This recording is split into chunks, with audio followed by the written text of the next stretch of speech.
नमस्कार दोस्तों, शिव पुराण में आपका बहुत बहुत स्वागत है। आज हम लोग पढ़ने वाले हैं शिव पुराण का 6वां अध्याय, शिव पुराण के श्रवण की विधि। तो चलिए शुरू करते हैं।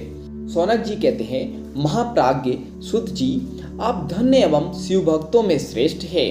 हम पर कृपा कर हमें कल्याणमय शिव पुराण के श्रवण की विधि बताइए, यानी शिव पुराण को सुनने की विधि बताइए, जिससे सभी श्रोताओं को यानी सुनने वालों को संपूर्ण उत्तम फल की प्राप्ति हो। सुत जी ने कहा, मुने सौनक, तुम्हें संपूर्ण फल की प्राप्ति के लिए मैं शिव पुराण की विधि सविस्तार बताता हूँ, यानी विस्तार से बताता हूँ। सर्वप्रथम यानी सबसे पहले किसी ज्योतिषी को बुलाकर दान से संतुष्ट कर, यानी किसी ज्योतिषी को बुलाओ और उसे दान दो ताकि वो संतुष्ट हो सके। संतुष्ट कर उससे कथा का शुभ मुहूर्त निकालना चाहिए और उसकी सूचना का संदेश सभी लोगों तक पहुंचाना चाहिए कि हमारे यहाँ शिव पुराण की कथा होने वाली है। अपने कल्याण की इच्छा रखने वालों को इसे सुनने अवश्य पधारना चाहिए। देश देश में जो भी भगवान शिव के भक्त हो तथा शिव कथा के कीर्तन और श्रवण के उत्सुक हो, उन सभी को आदर पूर्वक बुलाना चाहिए और उनका आदर सत्कार करना चाहिए।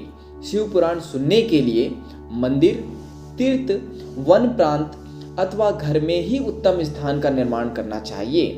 केले के खंभों से सुशोभित कथा मंडप तैयार करवाए, यानी जो केले के खंभे हैं उससे सजाकर जो कथा मंडल होता है उसको तैयार कराना चाहिए। उसे सब ओर फल, पुष्प, सुंदर चंदोबे से अलंकृत करना चाहिए, यानी कि सजाना चाहिए। चारों कोनों पर ध्वज लगाकर उसे विभिन्न सामग्री से सुशोभित करे, यानी कि विभिन्न सामग्री से अलग सामग्री से या अलग अलग चीजों से उसे सजाना चाहिए।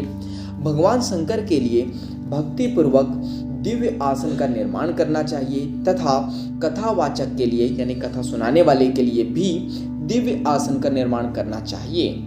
नियम पूर्वक कथा सुनने वालों के लिए भी सुयोग्य आसन की व्यवस्था करें तथा अन्य लोगों के बैठने की भी व्यवस्था करें। कथा बाँचने वाले यानी कथा को सुनाने वाले विद्वान के प्रति कभी बुराई भावना ना रखें। संसार में जन्म तथा गुणों के कारण बहुत से गुरु होते हैं, परंतु उन सब में पुराणों का ज्ञाता ही परम गुरु माना जाता है। पुराण वेत्ता पवित्र, शांत, साधु, ईर्ष्या पर विजय प्राप्त करने वाला और दयालु होना चाहिए। ऐसे गुणी मनुष्य को इस पुण्यमयी कथा को बाँचना चाहिए, यानी कि बोलना चाहिए।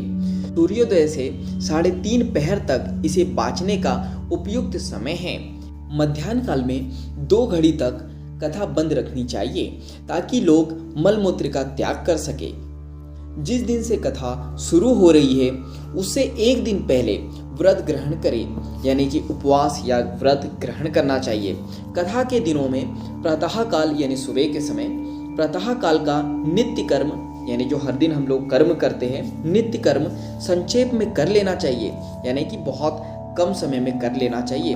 वक्ता के पास यानी जो कथा सुना रहे हैं वक्ता के पास उसकी सहायता हेतु एक विद्वान व्यक्ति को बैठाना चाहिए, यानी जो ज्ञानी व्यक्ति है उसको बैठाना चाहिए, जो कि सब प्रकार से संशयों को दूर कर लोगों को समझाने में कुशल हो।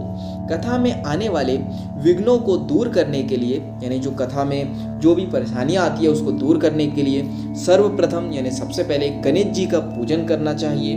भगवान शिव व शिव पुराण की भक्ति भाव से पूजा करें। तत्पश्चात यानी उसके बाद श्रोता यानी सुनने वाले श्रोता तन मन से शुद्ध होकर आदर पूर्वक शिव पुराण की कथा सुने। जो वक्ता और श्रोता यानी जो सुनाने वाला और सुनने वाला अनेक प्रकार के कर्मों से भटक रहे हो, काम आदि 6 विकारों से युक्त हो, वे पुण्य के भागी नहीं हो सकेंगे।